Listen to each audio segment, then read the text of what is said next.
Hello, cardiac survivors. How are you? I hope you're doing well, healthy, and feeling good. So it's been a lot, and now I'm feeling good. It's been almost 110 days, I guess, or 115 days. I forgot the count, to be honest. Since my bypass operation and cardiac bypass and quintuple bypass I had, and I'm feeling you can say great. We all know there are pains. There will be this itchiness. There will be this discomfort in and around the incision area, which continues to be there. But I'm going to talk about something else today, which is very important about walking, right? And that walking is something which you need to be very consistent with. So when and that's something very important for your health, for your fitness, for the whatever your age is, whether you are 30 or whether you're 70 or 80. Now, I know some of you might be health, might have been doing some physical activity, may not be living a sedentary life, but few of us can be very much of a sedentary. I was not very active. I was active at home, but I was not into very physical exercising. I used to cycle or ride bike, but that was not very frequently, right? I was not consistent enough.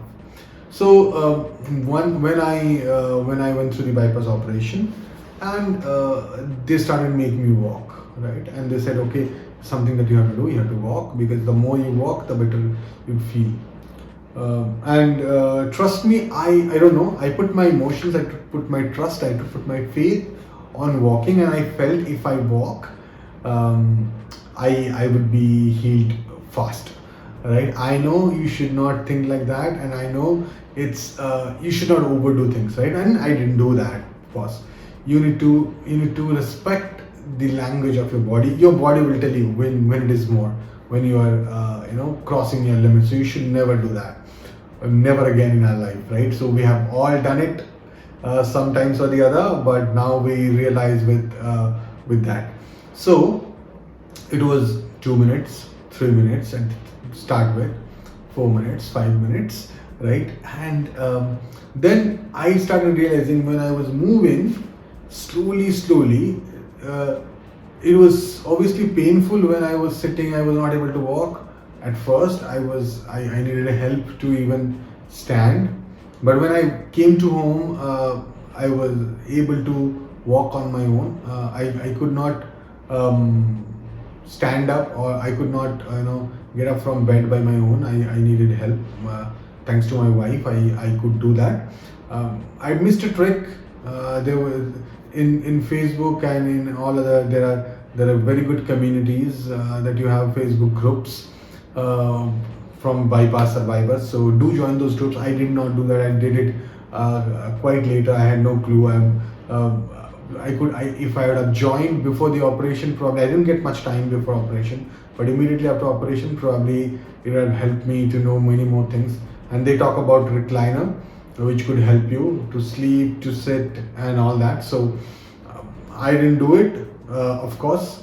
I used pillows on my bed, but they say it works like magic. It's a very good thing about recliner. So if you have an access to recliner, if you can have a recliner, I guess that would help.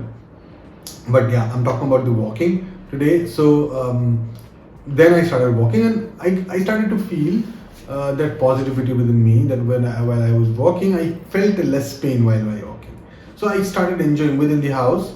I was not going outside at the beginning, and I was in the house. And I remember for the first 4 weeks, I was inside my house, right, inside my apartment, and I was walking for almost 45 minutes or half an hour to 45 minutes on daily 1 hour at one stretch, 30 minutes at one stretch, and then I used to do that twice, right? 1 hour, 1.5 hour kind of thing.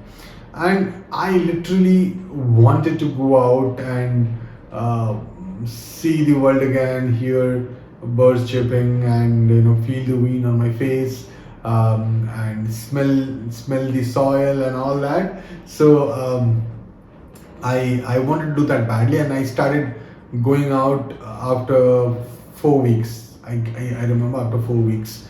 Very honest, why? Because the roads were uneven and I didn't really feel confident walking there at the beginning, because I still felt I was vulnerable. And it's okay if you feel comfortable enough before that, that's also okay. But I didn't feel comfortable enough. I felt like I might fall down and all that. So I didn't really go outside. I was walking inside, but I gained quite a bit momentum and speed, and I realized that I did not have pain while I was doing it. For the next 3 to 4 weeks, I did 45 minutes of walk, and obviously I was on leave, medical leave, so I was not working at that point of time, thanks to my organization. So I was walking 45 minutes in the morning and 45 minutes in the evening, and yeah, it was brisk walk. I was trying to gain speed. So it was initially I was walking 2.5 kilometers in 45 minutes. Then I went up to 4 kilometers, right? And in the next 3-4 months, and then I started going out, even out of my apartment complex, and onto the roads and all that. And I started gaining those mileage on my leg, and I really started enjoying walking, right? And trust me, I did not feel any pain while I was walking, right? And that started increasing to 5 kilometers, 6 kilometers, 8 kilometers, 10 kilometers, right? I remember once I walked for 15 kilometers. It was 2 months down the line, I guess. And I walked for almost a couple of hours, I guess, around couple of hours. Couple of hours was normal for me. I could walk for a couple of hours, brisk walk, right? So, and when you do it slowly, when you build the momentum, you won't feel like it's over. I mean, it might sound like, oh my god, what this guy is talking about, but if you do it slowly, it's not a big deal. You reduce your speed, you increase your speed as per your comfort, right? So the kilometers are not important, the time is not important, is how you enjoy that work is important, right? Somebody can just walk for 30 minutes.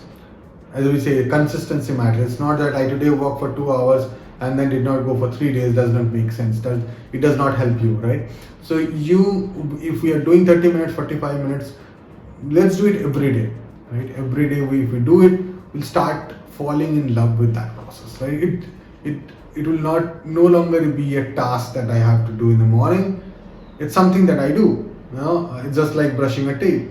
It's just like having a cup of tea or a coffee in the morning. Walking is similar thing to me now, right? Because I've built that habit by doing it, right? So I never used to do it, but now I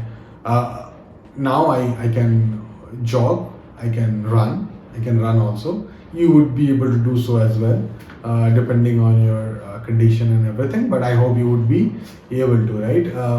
It doesn't mean that I can run marathon. Does not mean I can, run for hours.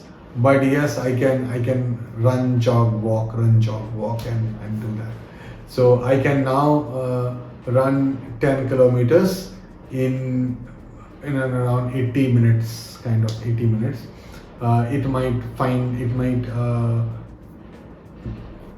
It might sound ridiculous to people who run daily, but it's a great achievement for me, because it's been just 4 months since my operation, since my cardiac bypass. So I'm excited, I'm enthralled, and I'm not saying that everybody needs to do this.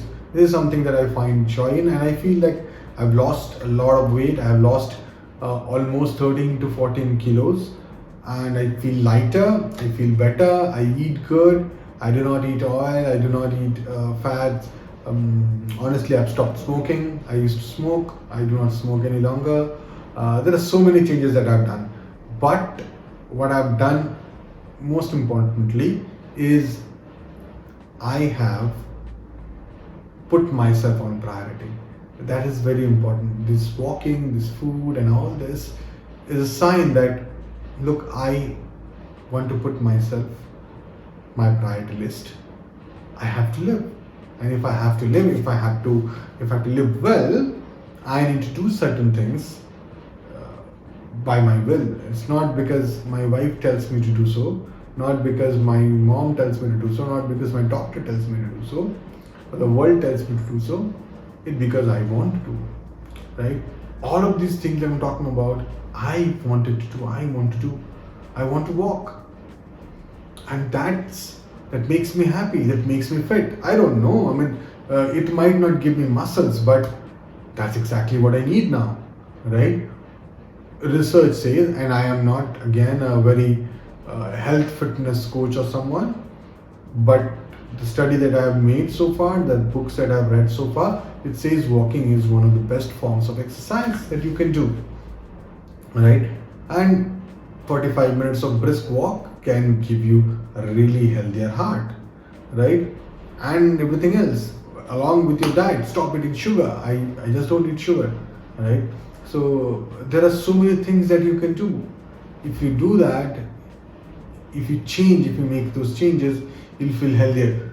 It's not easy after cardiac bypass. It's not easy. You will still feel something in here. You'll feel pain. You'll feel numbness. You'll feel pain one day or the other. Some discomfort, right? You feel like something is stick here. Sometimes I cannot even explain the pain in words. I don't know how do I tell that? How do I feel? It's very difficult, right? But along with that, there is this positivity, enthusiasm that I have, that I've got a second chance to life. There are many people who do not get that chance, but you got it. If you're watching this, you got it. So if you got it, how can we make the most of it? We can make the most of it by putting ourselves at the top, and walking is one of that thing. So happy walking, and please share your inputs, share your feelings, share your emotions. How do you go through, or how you're planning to go through the cardiac bypass surgery with me? I'd be glad to hear your perspective. Remember, I'm a survivor too, so I would love to have your. I'm not trying to preach anyone anything. I'm trying to share my experience. I'm trying to gain your experience and insight as well, which can help me. So thank you in advance for sharing your experience, and I'll see you soon.